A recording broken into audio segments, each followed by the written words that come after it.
هر جزء طبیعت دارای اسرار است. از قطره آب تا نفس هوا همه از ماده ها عبارتند و کیمیا کلید فهمش عمیق طبیعت است. فنی که انسان به واسطه آن می‌آموزد که چگونه در نتیجه تغییرات و پیوند ماده ها حیات را سازد و رشد دهد. کیمیا تنها علم نیست، آن طرز فکر کردن است. فکر کردن با تحلیل، مشاهده و آفرینش. آن ذهن انسان را روشن‌تر و قدرتمندتر می‌گرداند. هر فکر یا ایده که امروز به قول جهان را میترکاند، زمان شاید در خاموشی یک صنفخانه پیدا شده است و همین طور پس هر علم یک چهره می ایستد. استادی که در ذهن شاگرد نور می افشاند.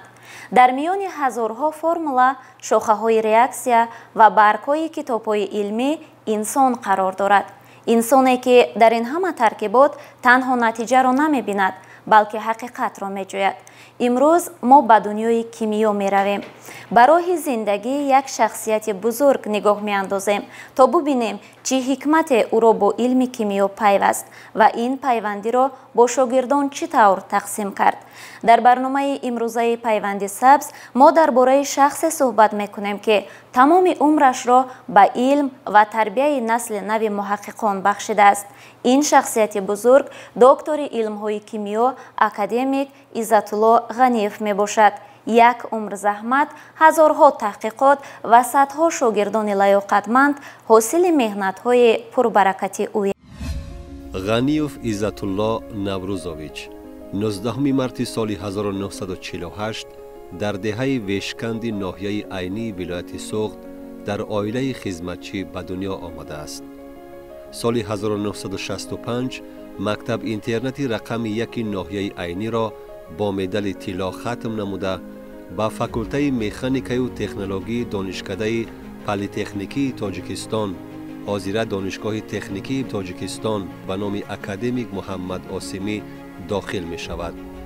بعد ختم کورس دوم به دانشکده خیمیوی تکنولوژی شهر قزان برای ادامه تحصیل فرستاده شده است. سال 1970 دانشکده نامبرده را از روی اختصاص تکنولوژی خیمیوی ماده های غیر ارگانیکی و نوری های مینرالی ختم نموده برای کار به کارخانه کوهی مدنی انزاب فرستاده می شود که در وظیفه لبرند نظارتچی استای کلان شعبه تکنیکی فعالیت کرده است. سال 1971 به شعبه روزانه اسپیرانتورای انستیتوت خیمیای اکادمی علم‌های جمهوری تاجیکستان داخل شده. بعد ختم اسپیرانتورا در انستیتوت خیمیا در وظیفه‌های لبرانت کلان، کارمند خرد و کلان علمی تا سال 1981 فعالیت نموده است. سال 1981 با وظیفه مدیر آزمایشگاه موادهای با کورازیا استوار طریق آزمون انتخاب شده تا امروز در آنجا کار میکند.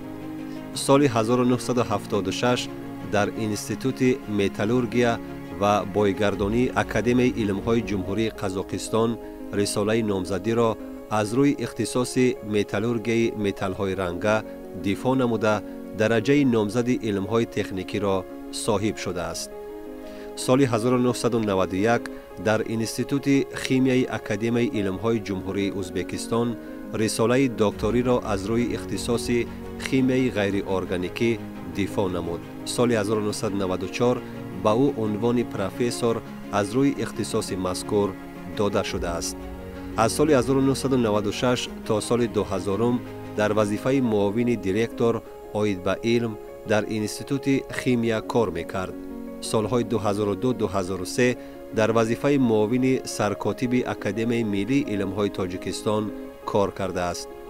از سال 2005 تا سال 2010 در وظیفه اکادمیک کاتب شعبه علم‌های فیزیک و متماتیک، خیمیا، گیولوژیا و تکنیک اکادمی ملی علم‌های تاجیکستان فعالیت داشت.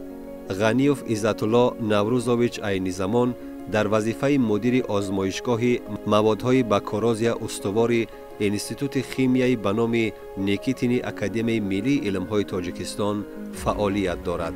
راهبر علمی موضوع کارکرد ترکیب خوله‌های نوی ناقلی آلیومینی و پیشنهاد عاید استفاده آنها در کارخانه‌های جمهوری تاجیکستان را به عهده دارد. عائله‌دار، صاحب 4 فرزند. سالهای 63-64 در سیزد نوبتی پارتی کمونیستی تاجیکستان عاید خمیزاسیا کنایی صنعت قرار قبول کرده شده بود و این ما را وادار کرد که ما حتما باید که با سمت خیمیا، یعنی با دانشگاه‌هایی که در آنجا علم خیمیا را می‌آموزند برای خود ما انتخاب کردیم و همینطور هم شد و من داخل شدم. اول به دانشکده پلی‌تکنیکی تاجیکستان 2 سال تحصیل نموده و 3 سال من بعد را در دانشکده خیمیایی تکنولوژی شهر قزان تحصیل نموده از روی اختصاص انجینیر، یعنی مهندس خیمیک تکنولوژ و انجام رسانیدم. یعنی این طلبات زمان بود همون وقت، چون که پیش از وای طلب کرده بودند که الکتریفیکاسیون تمام مملکت گذرانده شود. در آن سالها با خیمیزاسیا یعنی خیمی کنانی صنعت گذرانده شود گفتن و این البته که با شعور ختم کرده های همون سالها تاثیر مثبت خود را رسانیده بود. همصحبت شدن با چنین شخصیتی که خود را برای وارد شدن به عمق علم و پیشرفت جامعه فدا می‌کند واقعاً باعث افتخار است. اکادمیک عزت‌الله غنیوف در راه آموزش علم کیمیا و انجام تحقیقات‌های علمی و اختراعات ساحه سر خود را سفید کرد. برای اثبات آن که علم واقعاً می‌تواند زندگی را تغییر بدهد، عمر تلاش نمود. با ذوق، شوق، صمیمیت و مسئولیت قدم برداشتنهایش بود که به اکادمیک عزت‌الله غنیوف شرف و افتخار بخشید. او را نه تنها در جامعه تاجیکستان محبوب میشناسند و زحمتهایش را قدر میکنند، بلکه بیرون از کشور هم این فرزند فرزانه شهرت و شان دارد. اما جالب است که سبب وارد شدنش به علم کیمیا در چه بود و چگونه توانست سرحدهای پرپیچ و تاب چنین یک فن مشکل فهم و پر از معما را با سربلندی عبور نماید. تجربه های لابراتوری و تحلیل و سنجش های عملی با او امکان دادند که یک قطار موادهای نو و یا آمیخته ها را پیشنهاد نماید که برای استفاده در ساحه های صنعت و ساختمان ارزشمند می باشند. ما از روز اولی که بعد ختم دانشگاه ما 1 سال در کارخانه کار کردیم. کارخانه معدن تازه‌کنی انزا بود.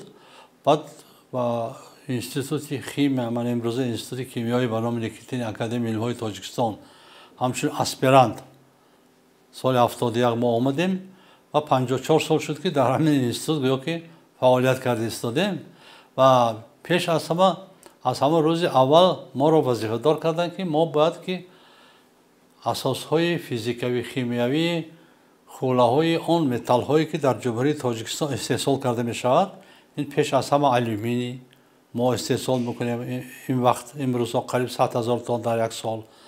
این متال دیگر این متال روح است، سرب هست، سرمه هست. این متال هایی که اصلا در جمهوری ما استحصال کرده میشدن ما را وظیفه دار کردن که از طرف ریاست انستیتوت که ما با آموزش همین خوله ها در اساس همین متال ها مشغول شدیم و بیشتر از همه ما با خوله های آلومینی مشغول شدیم و در این سبب نیز با موافقت ها نیز رسیدیم. یعنی که زیاده از 70-80 پتنتی که ما به دست آورده شدیم این بخشیده شده است به خوله های آلومینی. سمت ما روانه کرده شده است با اون که ما در اساس همین متال آلومینی یا روح یا سرب خوله های کشف کنیم که در آینده ما توانیم اینها را نه در نمود متال تازه، اقلا در نمود خوله یا اینکه محصولات از همین خوله استحصال کرده بیرون از جمهوری با فروشیم. استاد یک مکتب بزرگ هستند. بسیار از کار و رفتار تجربه اونها چقدر که با همگان معلوم است هر یک کس به خود یک ایدئال انتخاب میکند.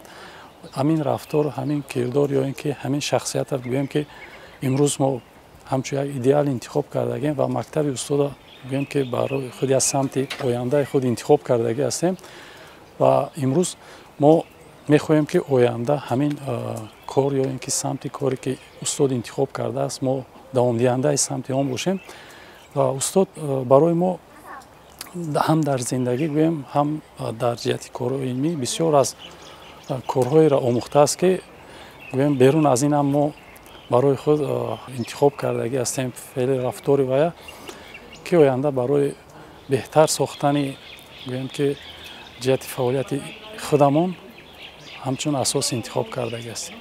агар мо бо шогирдо агар хокисорона рафтор накунем ва аз рӯи донишу ақлу фаросати онҳо бо истифода аз маълумоте ки онҳо дар донишгоҳ гирифтанд, дар сатҳи магистратура гирифтанд, мо агар мавзӯъҳои онҳоро муайян накунем ба пешравӣ муваффақ шуда наметавонем.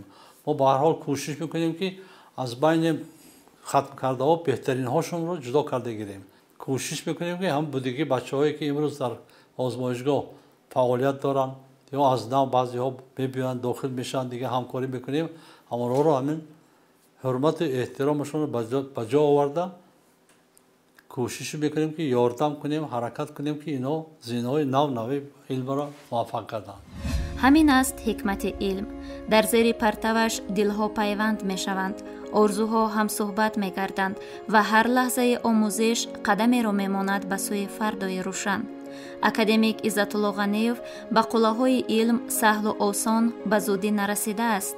ӯ зина ба зина ба камол расида, пастиву баландӣ ва гармиву сардии илми кимиёро дидаву чашидааст. борҳо афтодану хестанҳо дошт, аммо зеҳни қавию тавоно соҳиби пуршавқашро ба пеш тела медоду алангаи истеъдодашро шӯлавартар месохт. завқи зиёд ба донишомӯзӣ ва илми кимиё аз мусоботи қавӣ дар иҷрои ҳар вазифа ба ӯ мададгор буда боиси пешрафту пирӯзиҳояш гардиданд.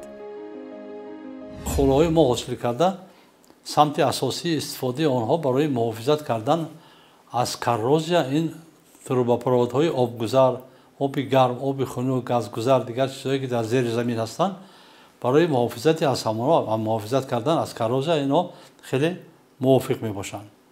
ва дигар ин хулаҳои лигатура мегӯянд дар асоси алюминий бо металлҳои ишқорзаминӣ, инҳо калсий, стронсий, баре ки мо кашф кардем, инҳо дар вақташ ма дар корхонаи тамохуш имрӯз дар шаҳри Исфара ин хулаҳоро истеҳсолашро ба роҳ мондем ва дар он ҷо истеҳсол карда берун аз хориҷ мефурӯхтанд.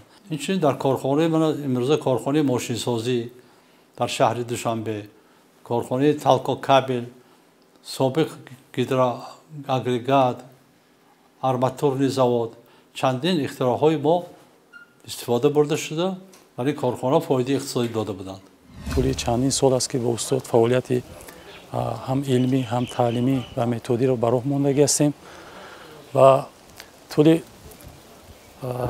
3 соле ки дар баъд аз ҳимоя бо устод ҳамкорӣ дорем ва он мавзӯъҳои илмие ки пештар бо устод мақсад гузошта будем ва ба ҳадаф расидем ва устод бевосита дар ин самт ба мо кӯмаки ҳам методӣ, ҳам илмӣ ва амалии худашон бедариғ мерасонанд. ҳар вақте ки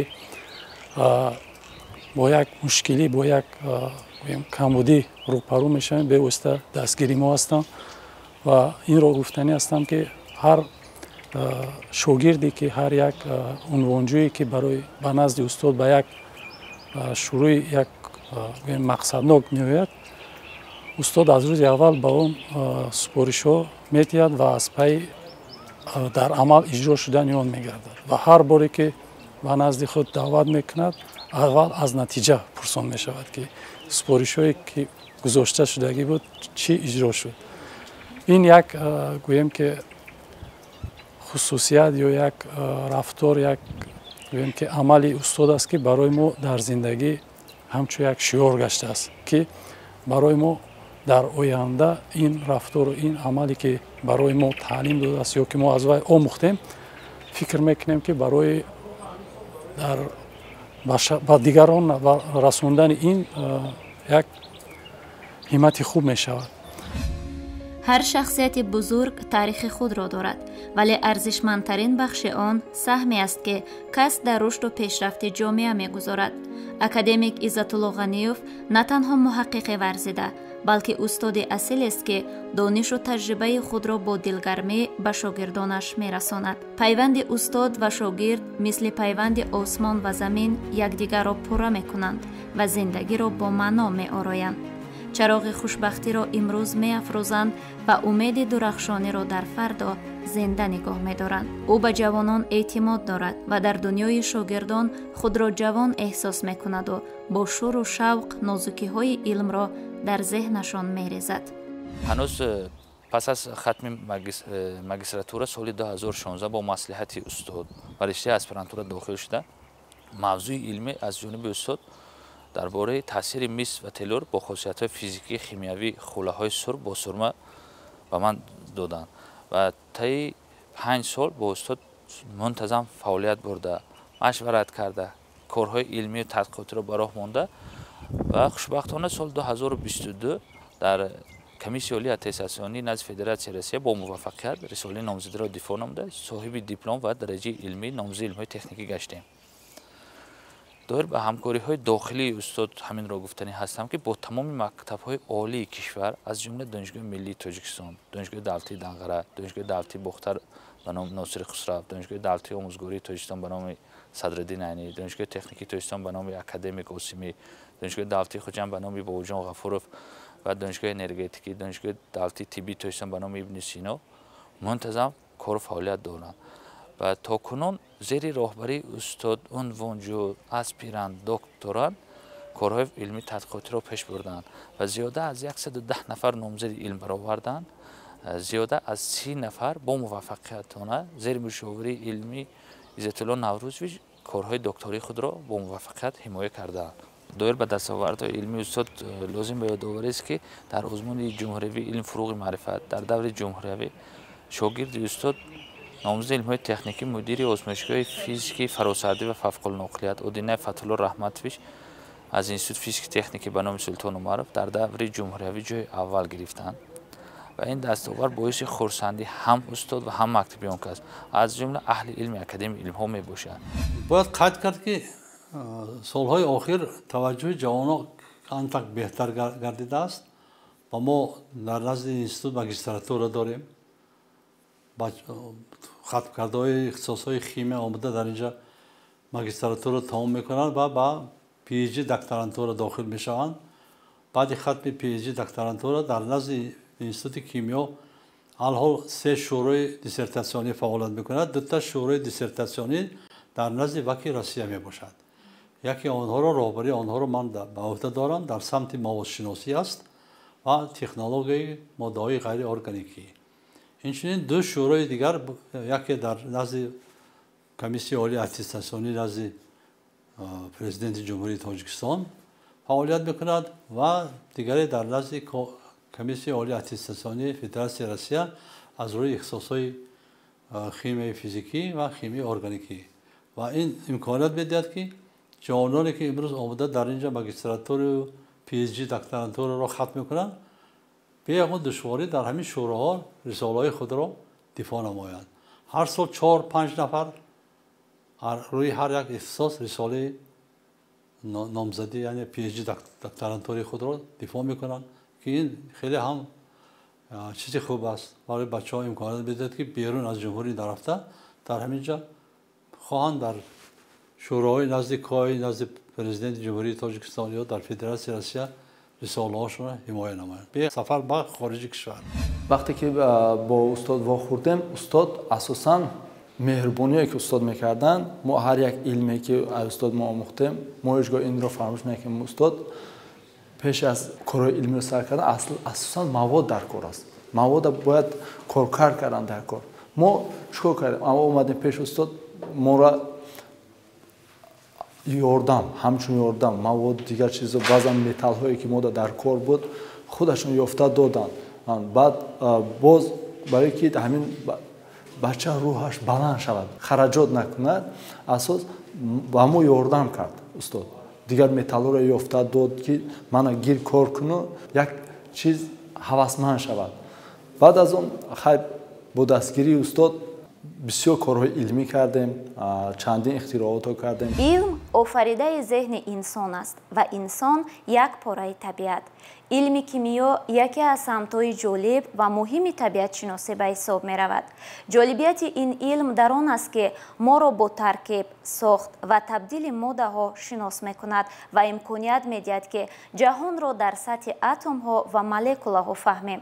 کیمیا نه تنها واقعیت را می فهماند بلکه به آدم قدرت تاثیر رسانیدن به طبیعت را می دهد. این علم نشان می دهد که ماده های گوناگون چگونه با هم واکنش کرده ماده های دیگر را به وجود می آورند. این روند توسط آموزش فرموله های کیمیایی و ریاکسیه ها صورت می گیرد. با فهمیدن اسرار ماده ها بهتر کردن زندگی و عالم اطراف امکان پذیر می گردد. استاد عزت الله غنیوف و شاگردان او نمونه روشن از آنند که مهنت و دانش می تواند به امروز و فردای جامعه روشنایی بخشد. این پیوندی را می توان پیوند انسان و علم، پیوند مسئولیت و صداقت، پیوند آرزو و تحقیق میان طبیعت و پیشرفت‌های نو دانست. ما با کارخانه‌های بزرگ روسیه وقتش با همکاری داشتیم و در این کارخانه‌ها چندین اختراعات خود را ما اینجوری استفاده کردند. این کارخانه اپتیکی و مکانیکی حاضر شهر سنت پترزبورگ، شهر یکاترینبورگ، در کارخانه حربی واتکینسک و در کارخانه کاوروف و چندین کارخانه ها که من اینجا حجت های تصدیق کننده این را دارم که همین اختراع های ما در آنجا استفاده برده شدگی بود. و امروز اساسا ما همکاری داریم با عالمان جمهوری ازبکستان، با جمهوری قرقیزستان، فدراسیون روسیه، جمهوری اسلامی ایران. در جمهوری اسلامی ایران دو نفر شاگردا آمده در ما کار و فعالیت کرده، رساله‌های دفاع کرده، برگشتن به وطن و همراه آنها ما یک پتنت اختراعات گرفتیم، پتنت جمهوری اسلامی ایران که در اساس خوله در اساس روح می باشد و این خوله برای روی پوشکنی مصنوعات پولادی استفاده برده بشود و اکت سنجشی که ما از این جمهوری گرفتیم نشان داد که استفاده از این خوله برای محافظت مصنوعات پولادی 1 متر کوادراتش $9.8 آمریکایی فایده اقتصادی و دست آوردن ممکن است. این در اساس همکاری با زیر راهبری استاد سال 2022 مشرف شد که در علم تاجیک شروع نوی دیسرتاسیونی در نزد کمیسیون عالی اتستاسیونی فدراسیون روسیه موردی بررسی تصدیق کرده کاری خود را آغاز کرد و در همان شورا بسیاری از شاگردان استاد، نه تنها از شاگردان استاد و از دیگر مکتب‌ها نیز آمده با موفقیت رساله‌های نامزدی دکتری خود را حمایت میکنند. چه خیلی که 20 سالی فن‌های رشد دقیق طبیعی ریاضی میگن بخشیده به همین سالها سمت علم خیلی پیشرفت شد و زیر سفارشی پیشوای معظم ملت محترم امام علی رحمان و رئیس اکادمی ملی علم های تاجیکستان، پرزیدنت اکادمی ملی علم های تاجیکستان عضو وابسته حمید خوشوقت‌زاده قابلجان خوشوقت و با مسئولیت‌های استاد در یک جایگی آزمایشگاه نو زمانوی با تمام شرایط‌هایش با تمام اسباب‌ها مورد بررسی قرار داده شد. عین حال در آزمایشگاه زیاده از 5 ماجستران، 8 دکتر پی‌اچ‌دی، 6 تا عنوانجو و 2 تا در رشته دکترانتوری عنعنوی کارهای علمی تحقیقاتی خود را میبرند. پس از با موفقیتانه حمایت کردن رساله نامزدی هم از طرف استاد به من موضوع نو در اساس خوله های آلومینی نوع دورآلومین پیشنهاد کرده شد و برای دریافت درجه دکتر علم در این سمت باشد همه روزه با استاد کارهای علمی را برای برده ایستاده ایم. در مکتب علمی ما زیاده از 100 نفر نامزد علم شدگی هستند. 18 نفر اونها دکتر علم شدگی هستند و در همه سطح‌های گوناگون جمهوری کار فعالیت دارند. در دانشگاه‌ها، در کارخانه‌ها، در زواد و فابریکه‌ها با هم هستند.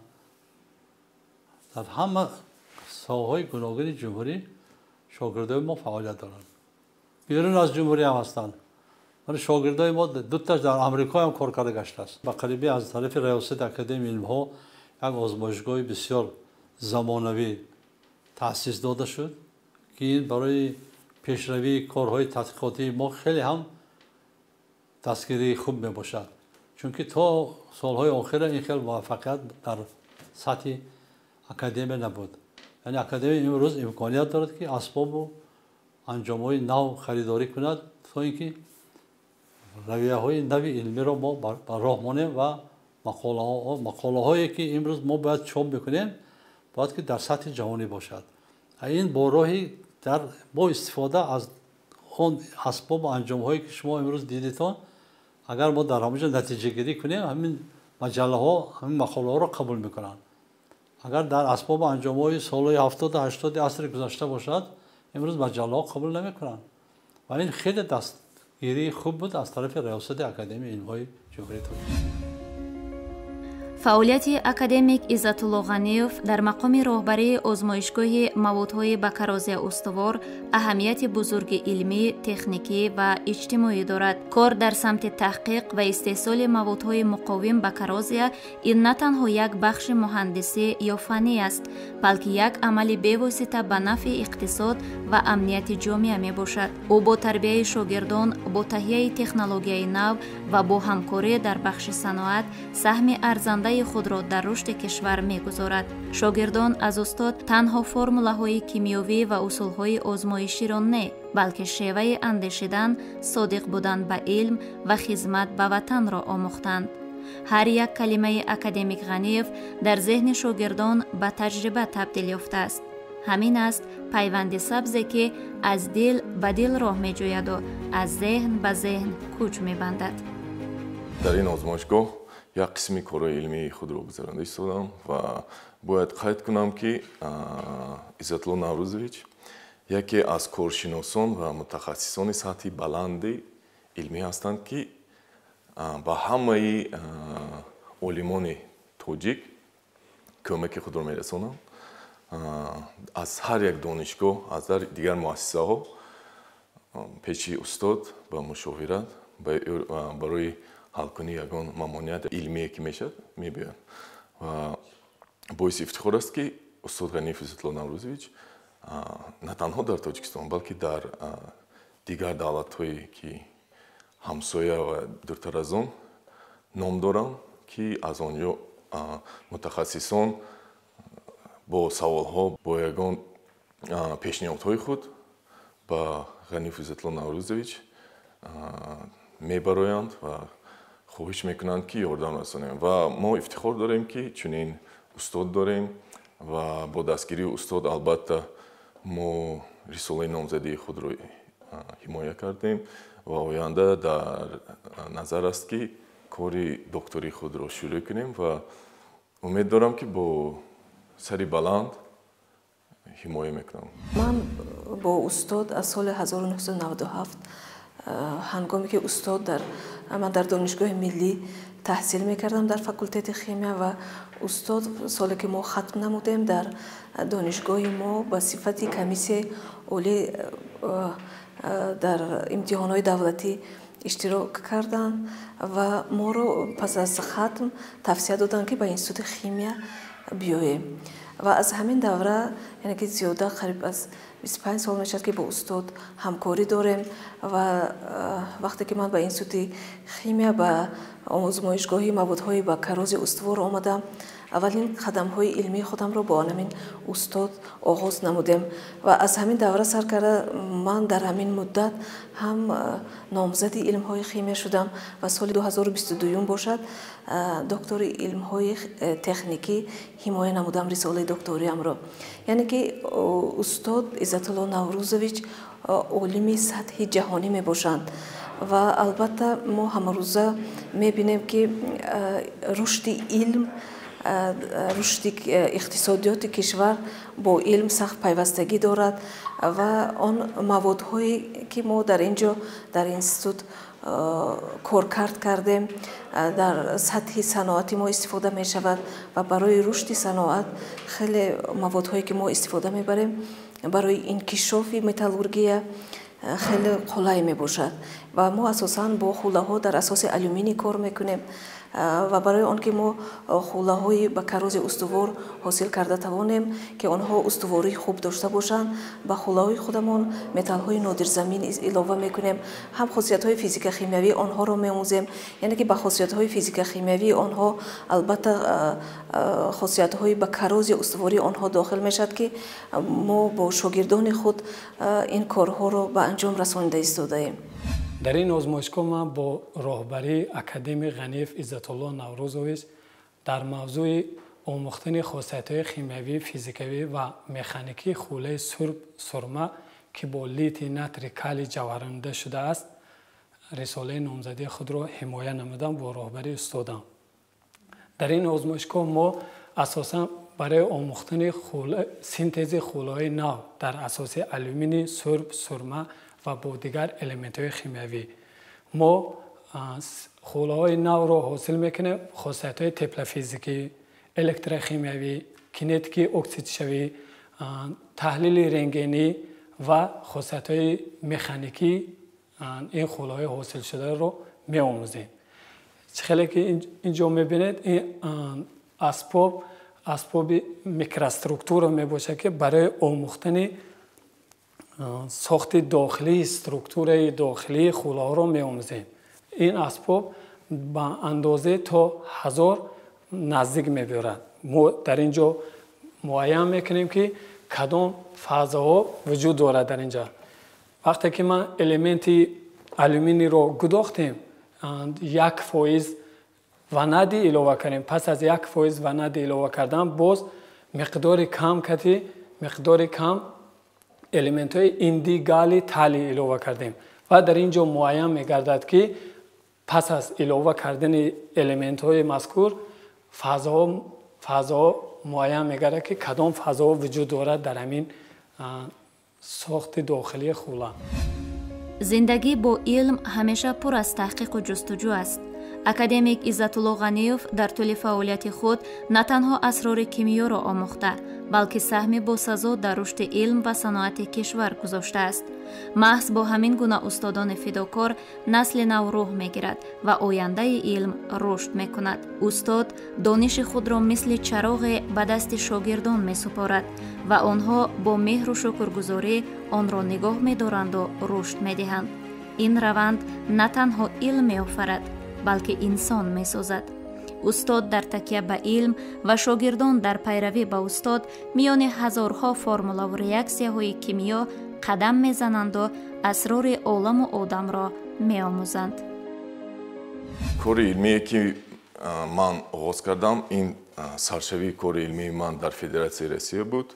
کار علمی که نادر است، یعنی که کم است و نوابسته از این در این آزمایشگاه زیر راهبری و مشاوره استاد غنیف ما خیلی کارهای رو با انجام رساندیم با یک خلاصه های معین اومدیم. نوابسته از آن که کار ما کاری نادر بود، تکرار شدم نادر بود و چنانه که میدونیم وقتی که یکم بار یکم کار میگذاریم خیلی دشواری های نامعلوم رو دارد. تو نمیدانی که چی در پیش است و البته من منتظر هستم از استاد و از دیگر استادانی که با من یاری رساندن و استاد غنیف عزت‌الله نوروزویچ یکی از کارشناسان متخصصان سطح بلندی خصوصا موادشناسی و عموما متالورگیا و خیلی حاصل کنی میباشند که در تاجیکستان میتوانیم گوییم که رقم یک هستند در سمت موادشناسی. 2001 بود جایزه دولتی جمهوری تاجیکستان به نام ابوعلی سینا را در همکاری با کارمندان کارخانه آلومینی تاجیک به دست آوردیم. یعنی 3 نفر ما از اکادمی علمی ها بودیم، 3 نفر کارمندان کارخانه آلومینی تاجیک بودند. برای کدام کار گوید؟ برای استفاده پرتوهای همین کارخانه از نو به استحصالات جاری کردند. یعنی مقدار زیادی پرتوها در این کارخانه جمع شده بودند با مانند پرتوهای آهنی، پرتوها از سیلیسی و دیگر گونه پرتوها که ما از وی تیار کردیم چوین سینتتیکی نام گذاشتیم. تا امروز چوین را بیرون از جمهوری می آوردند. ما در اساس پرتوهای استحصالی خودی همین کارخانه استحصال چوبین سنتتیکی را براه ماندیم. این وسیع در کارخانه ممکن تا امروز هم استفاده شده ایستاده باشد.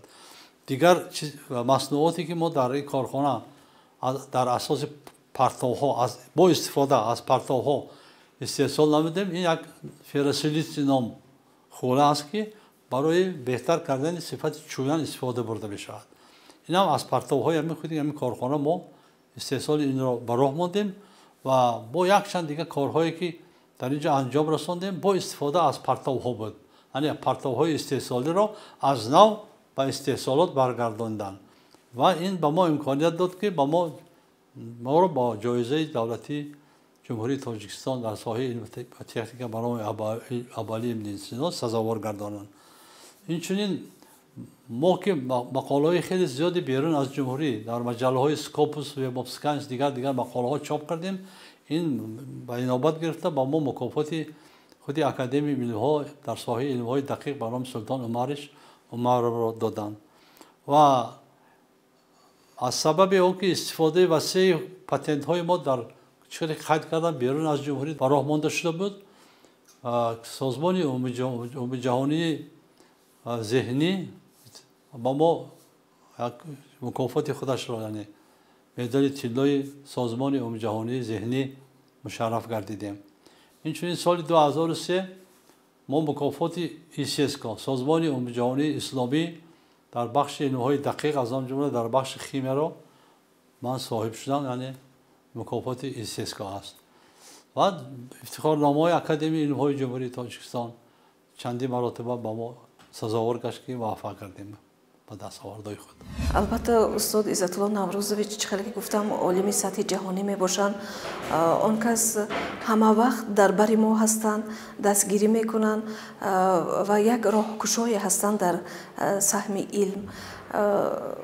بنابراین ما توانستیم که با استاد آن مسئله هایی که در نزد ما گذاشته شده بود البته با دستگیری آن کس به انجام رسانیم. شاگردان ما وقتی که می بیایند علاقه درباره استاد که چقدر شاگردای زیاد دارند و لابراتوری زمانوی با خرسندی آور است که با نزدیکی لابراتوری زمانوی گشوده شد، یعنی که همه آن خاصیت های خیمیایی و فیزیکوی خوله هایی رو که ما باید آموزیم حاضر شرایط فراهم آورده شده است که با پرگی درباره نمون مصالح خود معلومات پوره گرفته توانیم و با دستگیری استاد البته با راهگشایی با راه نشاندهی استاد می توانیم که همه شاگردان هوسمند هستند به علم دقیق و می توانند من همین کارهایی که در نزدشان ایستاده است به پورگی از خود کنند و اجرا نمایند.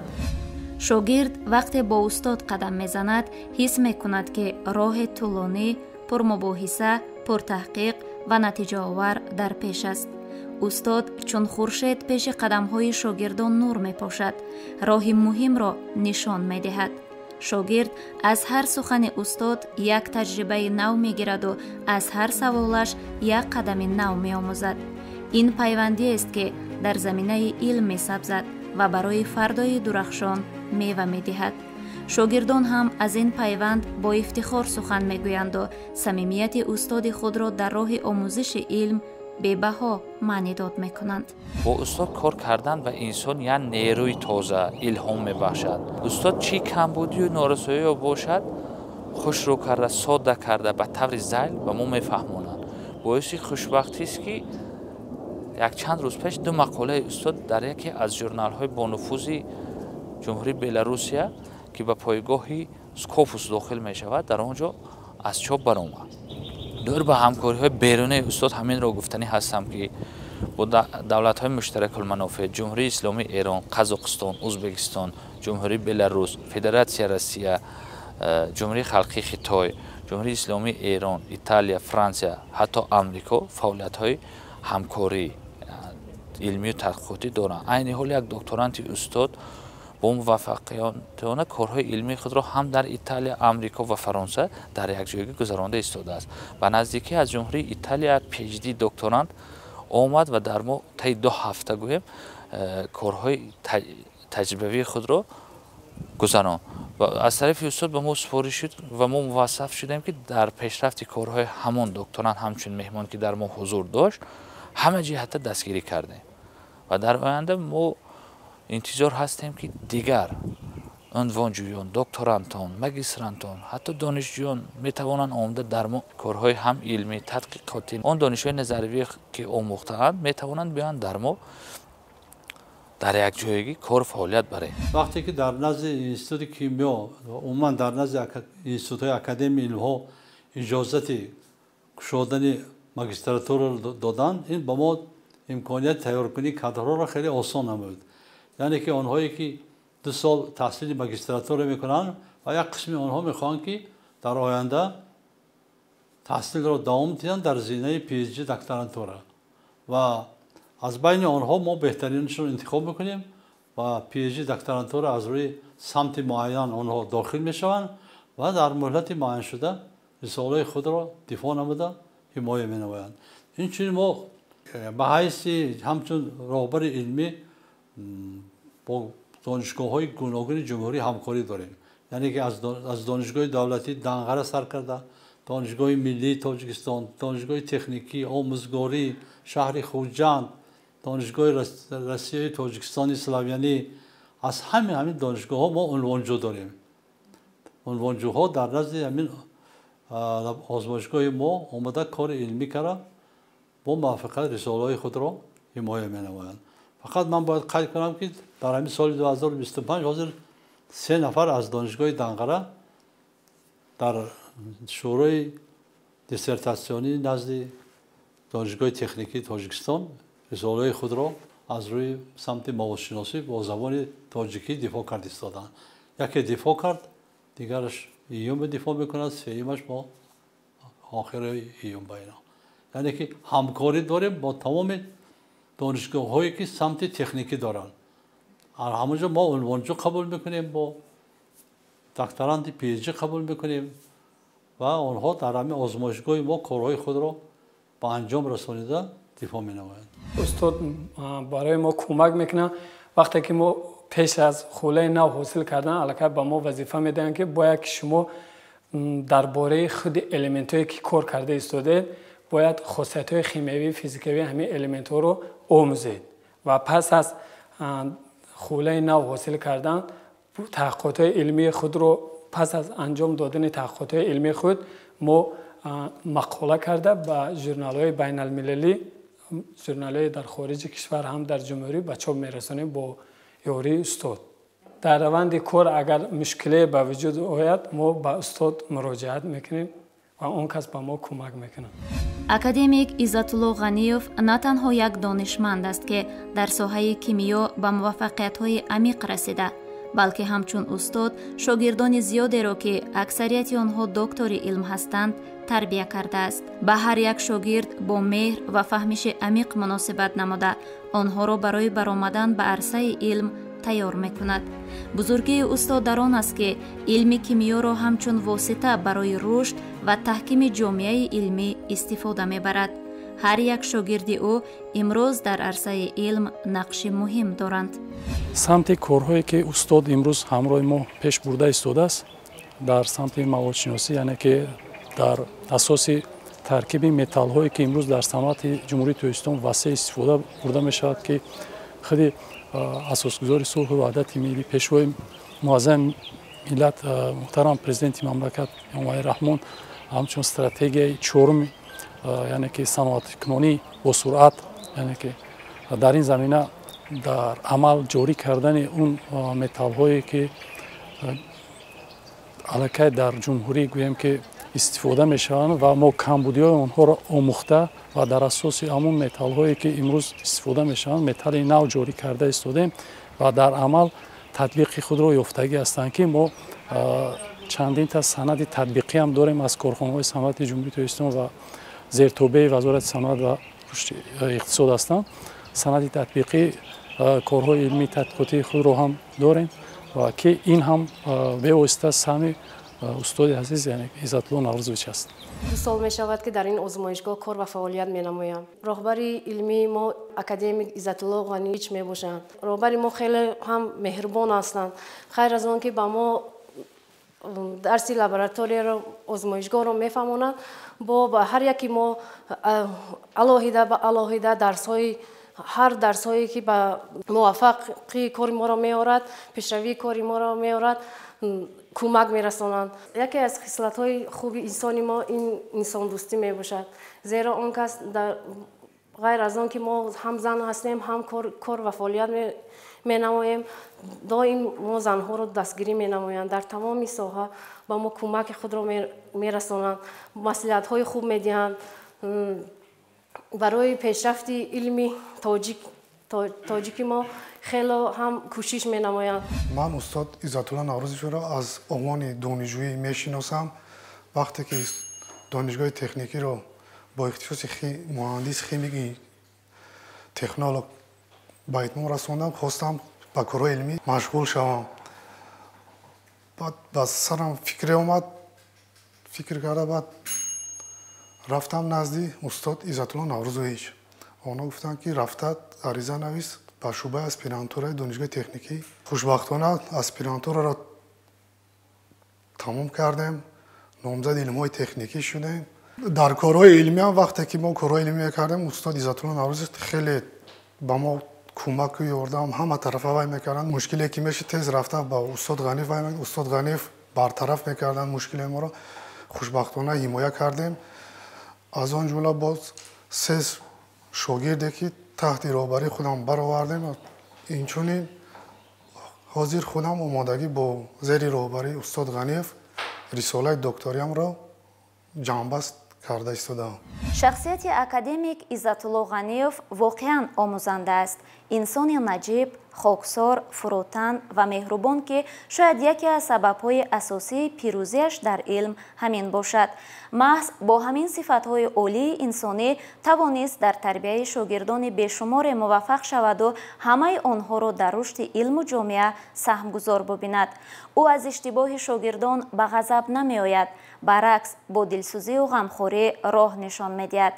аммо аҷиб аст ки бо вуҷуди печутобхӯриҳои ҳаёт ӯ тавонист ин хислатҳоро дар неҳод зинда нигоҳ дорад ва онро ҳамчун василаи ҷалби ҷавонон ба омӯзиш истифода барад. мактаби мо самти химиявӣ дорем, самти физикавӣ дорем. як гурӯҳи шогирдои мо дар ҳамин институт, яъне онҳое ки дифоъ карданд, номзади илм ҳастанд, як қисмашон аллакай тайёрӣ ба ҳимояи рисолаи докторӣ доранд. дар ҳамин институт ба дигарон онҳо аллакай кӯмак мекунанд. роҳбари магистрантҳо ҳастанд, роҳбари PhD докторантҳо, унвон ҷӯё ҳастанд. ин дар ҳамин институти химия. қисми дигари корҳои мо дар институти физика ба роҳ монда шудагӣ. мо маводҳоро ки меомӯзем, хосиятҳои физикии маводҳоро дар институти физикаи техникӣ ба номи Умаров академияи илмҳои Тоҷикистон меомӯзем. инам дар як ҷоягӣ бо ҳамкори ду институт, яъне ки ва имрӯз мо ният дорем ки шӯрои муштараки диссертатсионӣ кушоем бо ҳамроҳии институти физикаи техника. ин ду институт маводҳои моро, яъне ки мо дар сатҳи химия хосиятҳои химиявиашо пора меомӯзем ва дар институти физика хосиятҳои физикаи маводҳоро меомӯзем ки то як мавод як чизи пурра омӯхта шавад ва барои истифода дар оянда пешниҳод карда шавад. як ифтихори бузург аст ки устоди моро тамоми ҷаҳон мешиносад, чунки дар конференсияҳои сатҳи ҷаҳонӣ мо иштирок мекунем ва вақте ки маводшиноси машҳури тоҷик Иззатулло Наврӯзович мегӯянд, мо аз ин ифтихори бузург дорем. албатта он илме ки мо аз устоди худ омӯхтем, албатта мо ҳаракат мекунем ки ба шогирдони худ онро омӯзонем ва боварӣ комил дорем ки бо рушди анамин соҳаи маводшиносӣ кишвари мо албатта пеш меравад. барои ман ҳамчун шогирд имрӯз боиси ифтихор аст. бо ифтихор метавонам бигӯям ки ман шогирди Иззатулло Наврӯзович мебошам. сабаб дар он аст ки мактаби устод бисёр мактаби калон аст ва устод худашон як шахсе ҳастанд ки дарёдил мебошанд. новобаста аз оне ки кадом шахсият ба нияти илм ба ин мактаби устод қадам ранҷа мекунад, ноумед нарафтааст. то кунун устод системаҳои дучанда ва сечанда дар асоси алюминий, сурб, роҳ ва дигар металлҳо корҳои бисёрро ба роҳ мондан. Зиёда аз 150 нахуст патент ва патенти Федератсияи Россия, патенти Евроосиё гирифтаанд. Дорои 85 зиёда аз 85 монография, дастурҳои таълимӣ, методи монографияҳо чоп карда баромадагӣ ҳастанд. дар ҳаёти шахсӣ ва оилавии академик Иззатулло Ғаниев шояд ҷолибиятҳои бештаре ниҳон бошад, аммо чун барномаи мо пайвандии илми устод бо шогирдонашро пайгир буд, натавонистем аз равзанаҳои дигар ба ҳаёти устод назар андозем. аммо як чиз мушаххас аст ки пурра инъикос кардани талошу фидокориҳои академик Иззатулло Ғаниев дар роҳи илм моҳҳо таҳқиқу ҷустуҷӯро мехоҳад. шояд сол зарур бошад то таҷрибаҳои устодро барои бинандаи азиз муаррифӣ ва пешниҳод намуд. аз чанд соате ки бо академик Иззатулло Ғаниев ва шогирдони ӯ сипарӣ намудем, воқеан ибратбахш буд. хуш ба ҳоли миллати сарбаланди тоҷик ки чунин нобиғаҳоро дар бағал дорад ва илму таҷрибаи онҳоро бо умеду ифтихор ба фардо мерос мебарад. ҳар як мавзӯе ки мо интихоб мекунем имрӯз як гӯем ки доғи ё ин ки мавзӯи рӯз аст ва он мавзӯе ки ба мо гузошта мешавад, мо дар он сам бояд корҳои илмии худро анҷом диҳем. албатта ки аз мушкилиҳои ҷомеа аст, мушкилиҳое ки саноати корхонаҳои саноати электрохимия ва саноатҳои мошинсозӣ дар ҷумҳурии Тоҷикистон ҳастанд, аз ҳамон мавзӯъ интихоб карда мешавад барои беҳтар кардан ва хуб кардани ҳамон истеҳсолот ки барои ҷузъҳои мошин, механизмҳое ки имрӯз васеъ истифода мешаванд, ё ин ки дар саноати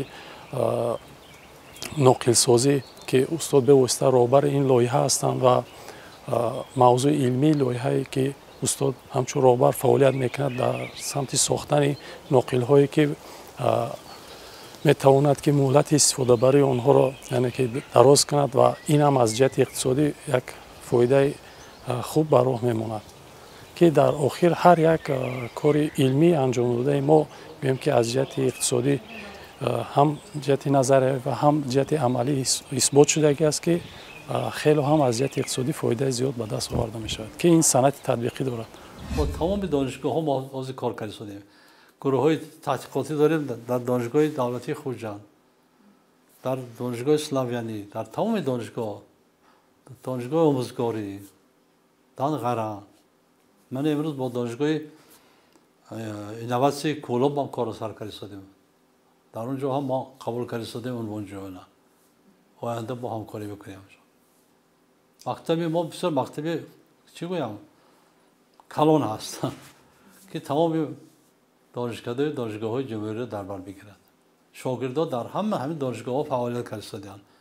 як қисмашон ҳимоя мекунанд, меранд ба кори омӯзгорӣ машғул мешаванд дар донишгоҳҳо. онҳое ки имрӯз бо мо ҳамкорӣ карда истоданд, дар мактаби илмии мо фаъолият карда истоданд, хеле ҳам ҷавонои донишманд ҳастанд, кӯшиш карда истоданд ки зинаҳои нав ба нави илма кашф кунанд ва фақат дар сатҳи номзади илм наистода тадқиқотҳои худашон давом дода истоданд ки то ба зинаи доктори илм ва профессор ва ғайра ноил гарданд. ина мо ҳама тарафа дастгирӣ мекунем ва умед дорам ки шогирдо ба ҳамин зинаҳо мерасанд. устод бениҳоят шахси хоксор ҳастанд.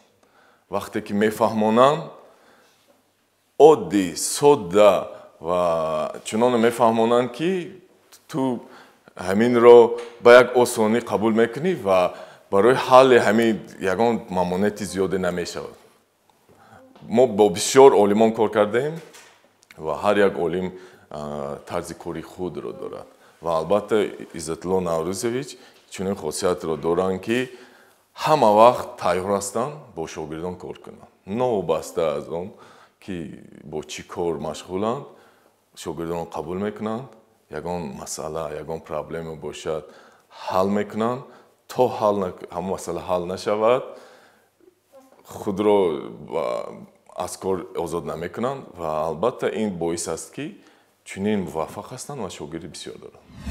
тоҷикистон ҳамчун як кишвари дорои таърихи бойи илмӣ ва фарҳангӣ дар давраи муосир низ рушди илмро яке аз самтҳои муҳими сиёсати давлатӣ шуморида барои фароҳам овардани шароиту имкониятҳои мусоид тадбирҳо андешида мешавад. таваҷҷӯҳ ба тадқиқоти илмӣ, рушди технологияи нав ва омода намудани кадрҳои баландихтисос дар маркази стратегияи рушди миллӣ қарор доранд.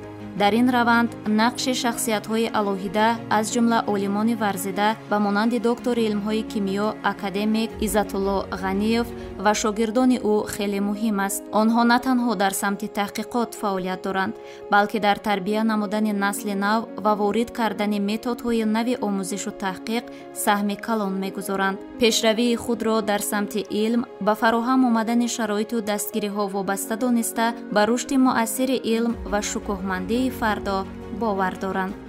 این اسباب‌هایی که دیدید بسیارشون از خارج کشور آورده شدگی و برنامه‌های معین کار میکنن که با زبان‌های انگلیسی و دیگر زبان‌ها برنامه‌سازی شده است. به دانستن زبان خارجی اینها را استفاده بردن البته که غیر امکان است.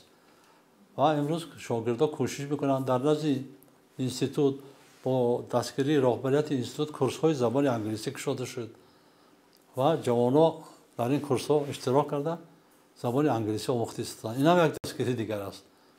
همین سال 25 علاقه در نزد اینستیتوت کورس های آموزشی زبان انگلیسی به فعالیت سر کردند.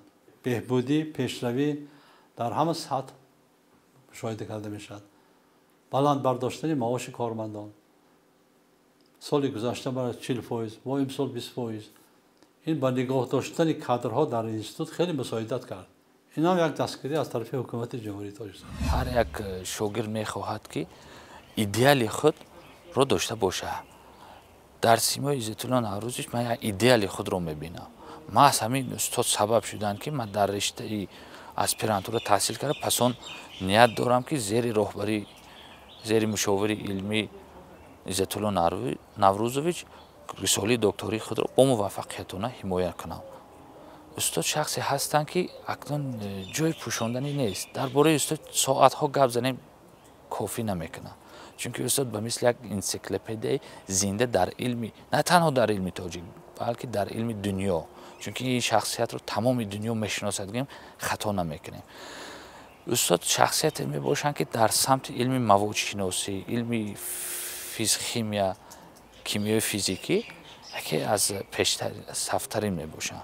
علم موادشناسی در پیشرفت صنعت‌کنونی کشور سهم ارزنده میگذارد. من همین سبب شد که استاد شورای دیسرتاسیونی نزد فدراسیون روسیه را شورای دیسرتاسیون موادشناسی با دو اختصاص، یعنی که اختصاص موادشناسی عنوان تکنیکی میدهد و تکنولوژی کارکرد ماده‌های غیر ارگانیکی با دو اختصاص همین شورا را براه مونده. این همش ثمره استقلال، ثمره تنجی آرامی، صلح و ثبات در کشور می باشد.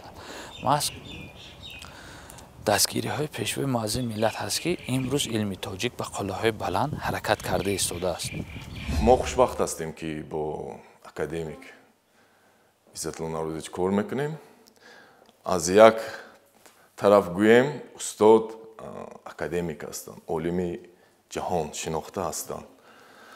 لیکن از دیگر طرف استاد با ما همچون دوست هستند، همچون بعضا همچون رفیق هستند که همراه ما میشینند کار میکنند و البته این یک احساسات های زیاده است که هم افتخار هم طرز کاربری صمیمانه که به نهایت خوب است. علم از کتاب آغاز می شود، اما تنها در دلهای روشن رشد می کند. اکادمیک عزت‌الله غنیوف شاگردان را نه تنها با علم بلکه با محبت، افتخار و صمیمیت تربیت نموده است. همین است معنی حقیقی آموزش و ادامه علم که از استاد به شاگرد و از شاگرد به فرد می پیوندد. این پیوند درخت سبز پربار معنی را به وجود می آورد که سالها چه عصرها در ذهن مردم شعله دانش را فروزان نگاه می دارد. این بود برنامه امروزه پیوند سبز که از پیوندی استوار دکتر علم‌های کیمیا اکادمیک عزت‌الله غنیوف و شاگردان او در راه علم قصه کرد. تا واخوری دیگر шод бимонед.